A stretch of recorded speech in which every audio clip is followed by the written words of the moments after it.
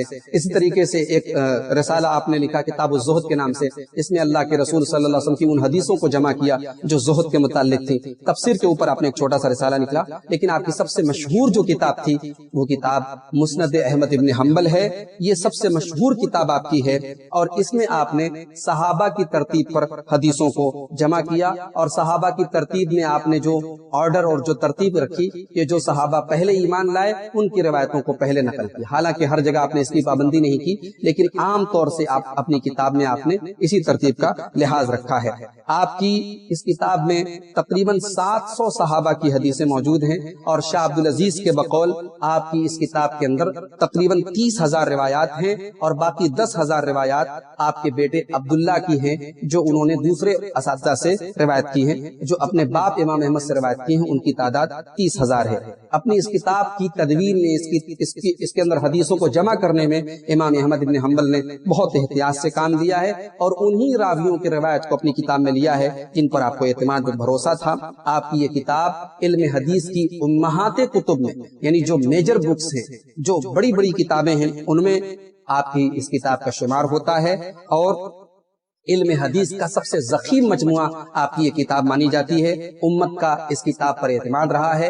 اس کتاب میں ضعیف حدیثیں بھی ہیں مگر بہت کم تعداد میں ہیں۔ اس کتاب کی بیشتر حدیثیں صحیح حدیثیں ہیں۔ یہ امام احمد کا وہ کارنامہ ہے کہ جب تک یہ کتاب دنیا میں پڑھی جاتی رہے گی، امام احمد رحمۃ اللہ علیہ کو اس کا ثواب ملتا رہے گا۔ محترم حضرات، یہ ایک مختصر سی جھلکی تھی امام احمد ابن حنبل، امام اہل سنت، ان کی زندگی اور ان کی سیرت کی۔ میں امید کرتا ہوں کہ ہمارا یہ سلسلہ آپ پسند کر رہے ہوں گے، آپ کے علم میں اضافہ ہو رہا ہوگا، اور ان محدثین نے جن کی زندگیاں پیارے رسول صلی اللہ علیہ وسلم کی حدیثوں کو لکھنے، پڑھنے، سیکھنے، سکھانے میں گزری ہیں، اور جن کا اوڑھنا بچھونا اللہ کے رسول کی حدیثیں تھیں، اور جن کو اللہ تعالیٰ نے اس کام کے لیے چن لیا، جیسے قرآن کریم کی حفاظت کے لیے اللہ تعالیٰ نے حفاظ کرام پیدا کیے، قرآن کریم کی تفسیر کے لیے مفسرین پیدا کیے، اسی طریقے سے پیارے رسول صلی اللہ علیہ وسلم کی حدیثوں کے لیے اللہ تعالیٰ نے محدثین کی اس جماعت کو تیار کیا جن کی زندگی کی لذت اسی کام میں تھی۔ محترم حضرات، امام احمد ابن حنبل رحمۃ اللہ علیہ نے بڑی قسم پرسی کی زندگی گزاری ہے۔ مورخین لکھتے ہیں، سیرت نگاران لکھتے ہیں، 17 درہم کی مہینے کی آمدنی تھی، اور اسی آمدنی میں امام احمد ابن حنبل بڑی مشکل سے اپنا خرچ چلاتے تھے۔ حکمران وقت اور خلیفہ وقت کے یہاں سے عطیے اور ہدیے آتے تھے، مگر امام احمد ابن حنبل کی خوددار طبیعت نے کبھی ان ہدیوں اور ان بخششوں کو قبول نہیں کیا۔ دربار سے کبھی آپ نے ربط و ضبط نہیں بڑھائے، عیش و عشرت کو آپ نے اپنے گھر نہیں آنے دیا، روکھی سوکھی کھائی، مگر پوری زندگی اللہ کے پیارے رسول کی حدیثوں کو سیکھنے اور سکھانے میں گزاری۔ محترم حضرات، ان ائمہ کی زندگیاں ہمارے لیے سبق ہیں۔ آج اس لاک ڈاؤن میں ہم اپنے گھروں میں قید ہیں، آج ان فرصت کے اوقات میں بھی ہمیں اس بات کی توفیق نہیں ملتی ہم رب کے قرآن سے اور اللہ کے رسول کی حدیثوں سے اپنا رابطہ جوڑیں۔ محترم حضرات، محدثین کرام کی سیرت کا سلسلہ شروع کرنے کا مقصد میرا یہی ہے کہ ان ائمہ اور ان بزرگوں کی سیرت آج ہماری امت کی اکثریت ان سے ناواقف اور ناآشنا ہے۔ ہم کتابیں نہیں پڑھتے اور ان ائمہ کے بارے میں، ان کی خدمات کے بارے میں نہیں جانتے۔ اگر ہم ان ائمہ اور ان محدثین کی خدمات کو جان لیں تو ہمارے بہت سارے نوجوان جو علم حدیث کو ہلکے میں لیتے ہیں اور یہ سمجھتے ہیں یہ ایسے ہی کوئی فن ہے، نہیں، دنیا کے تمام علوم اور تمام فنون میں علم حدیث اکیلا وہ فن ہے جس کو اتنی زیادہ باریکی اور اتنی زیادہ احتیاط اور اتنی زیادہ سسٹم کے ساتھ اس کو جمع کیا گیا ہے۔ دنیا کے کسی علم فن میں اتنی باریکی اور اتنی دقت نہیں ملتی ہے۔ آئیے ہم اللہ سے دعا کریں رب العالمین ان محدثین کرام کی کاوشوں کو قبول فرمائے، رب العالمین ان کے نقش قدم پر ہمیں چلنے کی توفیق عطا فرمائے۔ دین سے جو محبت، پیارے رسول صلی اللہ علیہ وسلم سے جو محبت ان کے سینوں میں تھی، رب العالمین اس کا کچھ حصہ ہمیں اپنے دلوں میں پیدا کرنے کی توفیق عطا فرمائے۔ رب العالمین سے ہم یہ بھی دعا کریں کہ امام احمد ابن حنبل رحمۃ اللہ علیہ نے اللہ کے دین کے لیے جس طریقے سے وہ جمے رہے، اٹل رہے، دین کے لیے قربانی دینے کا جو جذبہ ان کے اندر تھا، رب العالمین وہ جذبہ ہمیں بھی اپنے اندر پیدا کرنے کی توفیق عطا فرمائے۔ رب العالمین ہر مرض اور ہر وبا سے ہم سب کی حفاظت فرمائے، لاک ڈاؤن کے اس ماحول میں ہمارے کمزور بھائیوں کی مدد فرمائے، اور ہم میں سے جو خوشحال لوگ ہیں انہیں اپنے کمزور اور غریب بھائیوں کی مدد کرنے کی توفیق عطا فرمائے۔ اللہ ہم سب کا حامی و ناصر ہو۔ وآخر دعوانا ان الحمد للہ رب العالمین۔ السلام علیکم ورحمۃ اللہ وبرکاتہ۔